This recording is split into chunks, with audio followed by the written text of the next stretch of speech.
I've only been to a couple barber shows. I think I've only been to like maybe one, maybe two classes.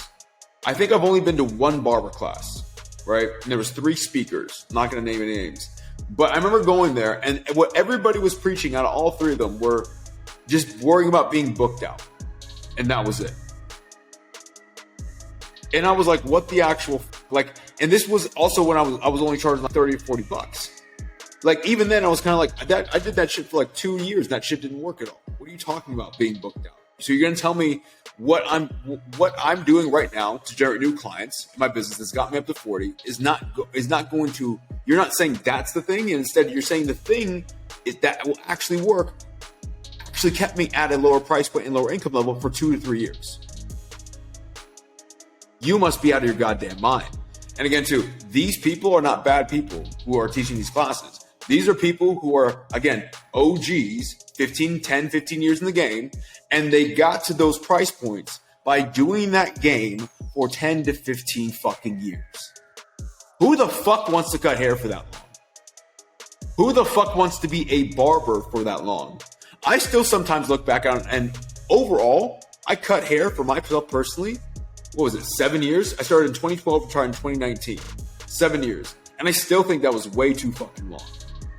I think I wasted way too much time. Because really, I did all of my major growth in 3 years, from 2016 to 2019.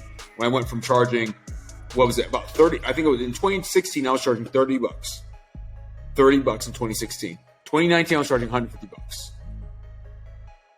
And honestly, even in those 3 years, that still took me way too long. We got a guy up from 60 to 200 in 8 months. 60 to 200 in 8 months. Right? Like, at that level, at that scale, and this is successfully, because at the top of 8 months, he was making $29K a month. It's not like he raised his prices up and all of a sudden he's charged 200 bucks and he's only making $3K a month. He's charging 100 bucks and only making $1K a month. It's like we are scaling the business up and scaling the income up as well too, right? And I think a lot of barbers forget this thing. You don't just fucking scale the prices or raise the prices to raise the goddamn price. You raise the prices to make more fucking income. Because guess what? If you don't, you're going to be a goddamn fucking barber for the rest of your fucking life. And I don't think anyone in their right mind actually wants to cut hair. It actually wants to spin the chair for the rest of their life. It is almost a sad thing to look at. For grown-ass men or women who are cutting hair for 15, 20 plus years, I actually feel bad for them. Because I have no clue how you could be happy working and slaving away 5 days out of the week with a cap. I just don't. And if you are truly happy and that's what you're doing, you're not overworked and you actually have a decent life, good for you. I still look at that as sad as fuck. And I don't think, if you're listening to this, there's no way in hell that you even think that's cool either. Because there would no way, you would not be listening to me at all right now. You probably wouldn't you probably would have not even clicked on any of my content because none of it would have resonated with you. All of those people, I don't resonate with at all. They resonate with other people. I don't even want to fucking attract those people even to work with because they're comfortable. They are at peace in life and they just want to chill. I don't want to work or be around anybody who wants to fucking chill. You know how much of a cesspool of a mentality that is to relax and chill and be comfortable? No fucking thank you. If anything, you need to be around dogs. People actually want to run a business. And unfortunately, the barber industry has a lot of fucking bitches. Has a lot of fucking little men and who just do not want to make actual money. They want to go ahead and live like this self-righteous bullshit. They want to put on a fucking character as if that they are better than everybody else, right? Because, I don't need money. Yet, how are you going to survive with less than 4K in the bank? How is that respectful when you have a full family? Making less than 4K in the bank. How? And so when I'm talking about raising prices, these things, you have to understand that's the mentality a lot of this OG bullshit comes from, is from people who are in a scarcity mindset and who are afraid to actually grow a business. They are afraid at the end of the day. And part of me feels bad for them. Because all of them have every single one of them, actually, not all, every single one of them can grow the business. They just decide not to. They choose and decide to stay in that position for the rest of their life. And they choose to say and believe, oh, no, I can't do that to my people. I can't do that to Those people have done nothing to you except just pay you measly $20, $25. It literally does not mean that much. Because they could easily go to somebody else. And watch, if you were to raise your prices, they absolutely will go to somebody else. It is not that deep. You do not need to be anybody's mommy or fucking daddy if you are a barber. And none of your clients are your kids. Unless they legit are your kid. Which you probably only have one or two, maybe not. Hopefully you don't have 100, right? But you are not their mom or dad. You do not need to take care of them. You don't need to look after them. But in fact, at this moment in time, they're probably grown enough to make their own smart decisions with what they want to do with their fucking money, right? Just like you're a fucking grown adult and can make your own decision on what you need to be doing with your business and not waiting on somebody else to grow it. Got me? Because the longer that you wait, like, oh, I gotta take care of these guys, you are just delaying what you need to be getting out of life. You are staying and keeping yourself staying in the same position. And I swear to fucking God, you cannot fucking complain about it. If that is what you're doing, you have no right to fucking complain about anything about what you have. You can't complain about bills, not having enough money, not having enough resources for yourself, not having enough this. You can't point the finger at all because it all comes back to you. Again, too, this mentality it's infested with the booked out barber type of mentality. Because again, too, if that was a thing, if being booked out really meant a thing, I think we would have barbers who are making 50 or 100K a month. We just would. Because there are some fucking barbers who are booked out the ass. Who are booked out 3 months in advance, 2 months in advance, 6 months in advance, right? Yet the reason why they can't go up, you cannot say you can give me all the bullshit you want. The reason, if you're one of those barbers, why you do not go up is because you know damn well deep down in your heart that you are afraid of, because the way you run your business, you do not know for sure if your business can handle scale and get new clients at a higher price point, because you know deep down the clients you have right now are not going to stay with you. But the fact that you are out on a limb with your business, that you're basically vulnerable, that you are basically their servant and have to bend over to them just to stay in your business because you cannot afford to lose your clients, says enough. It says that you have no clue on how to run your fucking business at a higher level. And at that point in time, you don't have a business, you have a job. You just created a job for yourself. If you are staying at the same price point, you do not know how to get new clients, and you're banking on being booked out, and you're just taking care of people, you've been at the same income level, you do not have a business, you have a job. You're an employee. You just made yourself an employee again.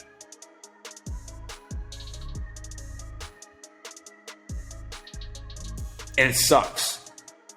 Because when I realized that in my business, I was probably I was depressed little fuck. I was seriously depressed little fuck forever. Not forever, but for like 2 years, right? Because I was like, I wanted to run a business, yet I just created a job for myself, and I felt castrated. Because one of my core life values, but the top one is freedom. That's number one for me. I have to have freedom. Everything I do is for freedom, right? I need to freely move, freely act, freely need to go wherever I need to go.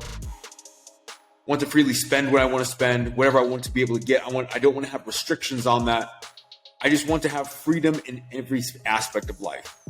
Probably why I can't be in a fucking relationship either, right? So when I realized that I just created a job for myself that now I have to be, I am the employee of, and there's no way to grow it because now I don't know how to grow it. It was the most castrating feeling. And this is what being the mentality behind being a booked out barber or just get booked out leads you towards. Hopeless. And it's absolutely dog shit.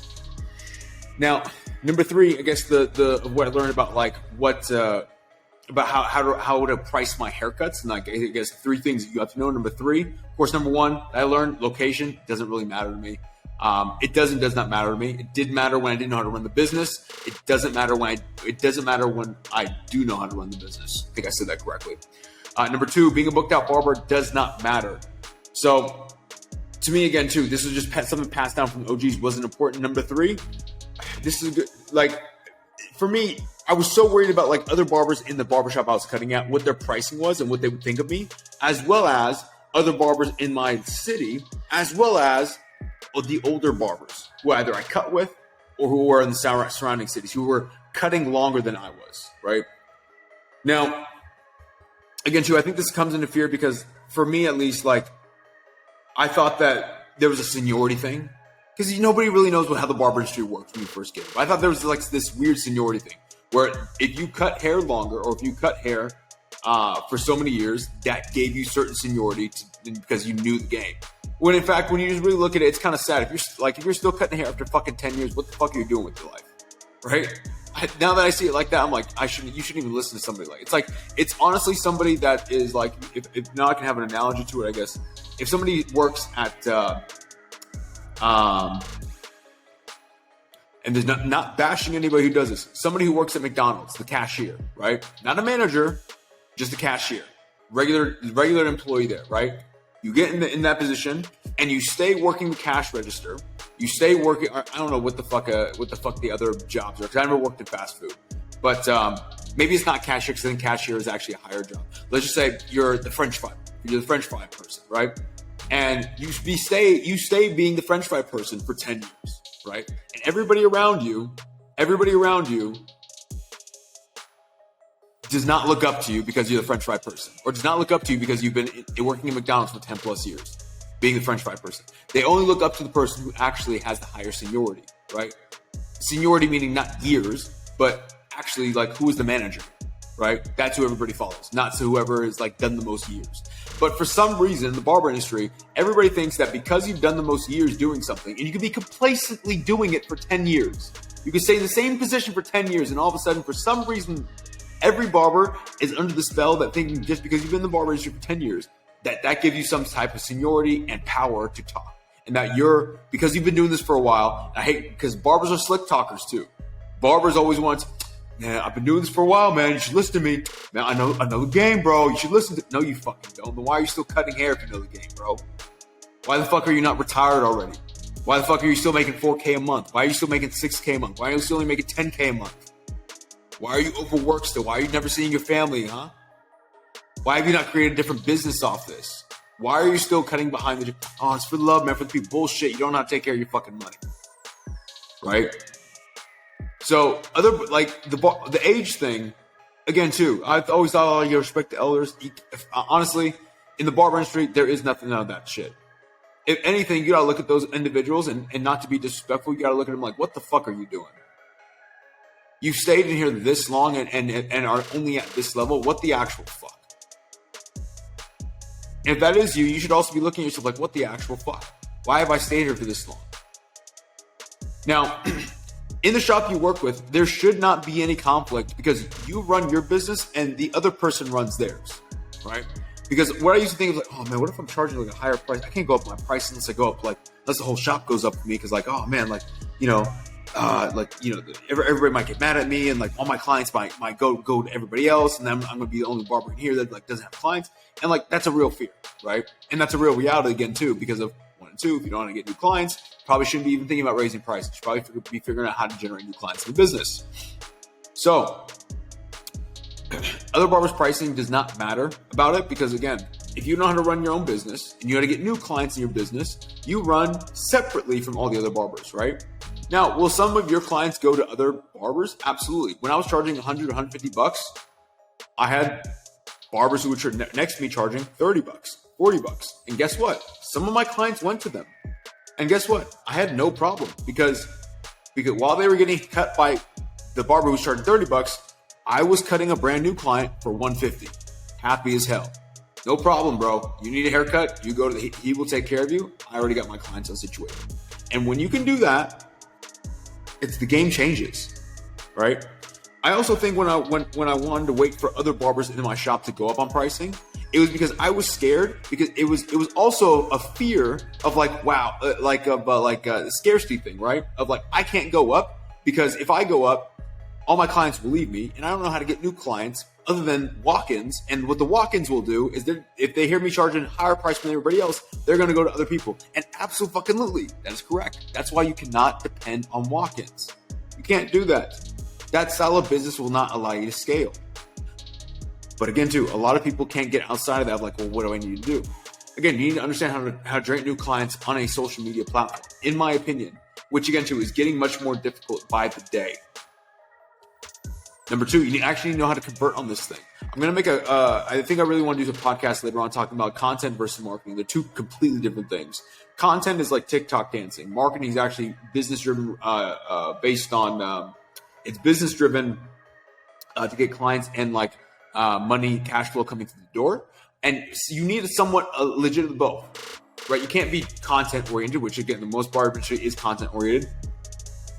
And you know what? You can be business oriented up until a certain point. And I think up until that certain point, it hits about like maybe, again, $100 a cut, right? So it's much higher than what a lot of you who are listening to this, where you're even at. A lot of you just need to understand how to actually convert on clients to get an actual business up and running. Once you get up to 100 plus, that's when we can start adding more of a content marketing standpoint, right? Up until then, just have a fucking business so you can make some fucking money, because that's your biggest pain point is you don't make enough money yet. That was my biggest pain point. So again, too, I wanted the whole shop to raise prices up because I was too afraid to raise prices up myself because I knew for the fact my clients would either get pissed off and go to other barbers in the shop, or I shouldn't say and my new client flow, which is basically walk-ins and word of mouth, would dry up as well too, because now my current clientele broke down, and the only other clientele flow of like walk-ins is now going to come in, see that other people are charging a lesser price point than me, and just wait for everybody else. Also, passing out business cards, the same thing would happen. I know I'll get a client, sit in my chair, they hear I'm charging more, they probably see somebody else and go to some other barber. When you have a business like that, you do not have a business. You're basically playing crabs in the fucking bucket. And again, too, does it have a capital limit on it? Yes. Can you make more, charge more on that? Unless you want to, only if you can go ahead and cut as many heads per day. That's the only other way, right? Or if you want to sell a $2 hair product, that would be my guess. Now, there's also nothing that says that you must cut for a certain amount of years to charge X amount. I don't know why I was under this spell for so long. And I really thought that people who were OGs had seniority over me, when in fact, I should just look at it like, what the fuck are you still doing here? Why are you not in a different position, right? Because again, it only took me 3 years, right? And then bounce and then move on to the next thing.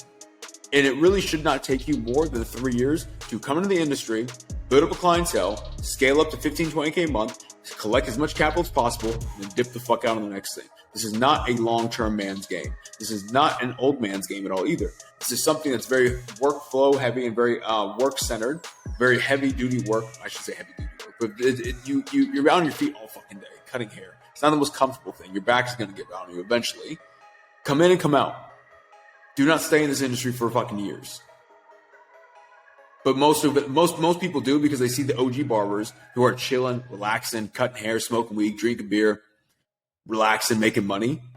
Yet they have no clue what their actual finances looks like. Yet they don't even ask the question, why the fuck would this guy even still be cutting hair? Why is he still cutting hair? Why is he not doing something else? Right? Because that is actually what everybody should be doing. Why is this fucker 15 years, once he got licensed, still doing this goddamn thing? Something's not adding up here, right? Because if you really are that successful, you would actually get out of the barber industry. Because I hate when people are like, well, if you actually charge 150 cut, why are you not cutting hair anymore? Because I don't want to. Who the fuck wants to cut hair? Honestly, who the fuck wants to cut hair forever, for the rest of their life? I don't think that was never my plan. I always wanted to get out. I just needed a vehicle, like understand that the barber industry was a vehicle for me to move on to the next thing. Right? And again, too, this is now just the next vehicle for me to move on to the next thing. And you have to look at what you're doing like that. Because if you just apply yourself to one thing, like barbering, a low level thing that has a cap limit on it, like 6 figures, you're not going to do seven figures a year, like, and it's very work centric. I don't think that's like, first of all, respectable and something that I would even want my worst enemy to be doing. Now, the last point I want to make is just because other barbers in your city can't run their business at higher prices doesn't mean that you can't, right? It just means that your business model or the business model that everybody runs does not work. Now, I'll give you an example about this, right? So, again, for me, when I was cutting hair back in Sacramento, everybody in the shop was kind of making around the same amount. Maybe it was a guy who was like top dog because he just like would cut like, I think he did like 12 or 15 minute haircuts, right? So he's making much more because he's doing much more volume. But for the most part, everybody's running the same business model. Pass out business cards, do flyers, go to the local college, shake hands, all this other bull crap, wear t-shirts. And, I think looking back on it now, I was kind of dumb. I was kind of dumb to think that when everybody's running the same type of business model, getting clients the same exact way, why would I think that anybody else would do anything outside of the ordinary of what the whole are doing? What I mean by that is why would I expect anybody who's using the same methods to get clients, using the same methods to raise prices, to scale their business, increase their income? Why would I think the person that's doing the same exact thing as me all of a sudden make $20K a month? And just think about that. Everybody that you know who's not at that price point, or who's not making $20K a month, is running the same exact business model as you. And they're doing everything exactly the same. Yeah, everybody in the barbershop was like, I don't understand why we're not making more. I don't understand why we can't charge more. It's like, because we're running the same business. We're generating the same client. Everybody's pulling from the same clientele pool, the local clientele pool, right? Everybody is. 5 to 10 mile radius clientele pool. So what do you expect our results to be? Exactly like everybody else's. And that's what they were. Until, again, too, I started opening up my horizons. Instead of a 5 to 10 mile radius, 5 to 10 hour radius of clientele pool opens up the floodgates of what's possible. Yet, again, too, majority of barbers do not think this big. And I think, again, too, when it comes to pricing your haircut, you have to understand these 3 points. Because when you don't understand these 3 points, you can either make a mistake, you can, by going up too high, going up too aggressively, and you could break the business. You could also keep yourself at a level just to stay comfortable because you're too afraid, out of fear. And that's not good either, right? So hopefully that went ahead and brought you some value. For all my podcast people, I am going to start uploading these to YouTube. So I want you to go ahead and, if you enjoyed this, this episode, make sure you go ahead and leave a review real quick. Make sure you also send this episode to a friend if you felt this was valuable and actually gave you some value, because that at least shows lets me know, okay, cool. What the episode that people are listening to the most is actually an episode that really hit home, and I should make more content like that. So again, too, 3 things. Again, we'll just recap 3 things that you must know in terms of price raising or raising prices of your haircuts that actually I learned. 1, location does and does not matter. It's really dependent on the way you run your business, and you are in charge of, should take full responsibility of the results inside of your business. 2, being booked out really doesn't fucking matter either. Really, the only thing that matters is, can you get new clients at a higher price point? And 3, other barbers' pricing does not matter. Other barbers' age does not matter. It does not mean that you can, because what other barbers are charging, or you can't charge more than them, or that because the barber's been charging longer, been in the game longer than you can't charge more than them, or because other barbers in your city can't run their business at a higher price point, you can't do it either. It's not possible. All this stuff's bullcrap. And I think when you start breaking this down, it starts making a lot more sense of why a lot of barbers are stuck in the same position overall. So again, if you enjoyed this podcast, make sure you go ahead and screenshot it. Make sure you tag me on Instagram too and post this on your story so I can go ahead and give you a shout out as well too. And with that, I'll see you guys in the next episode.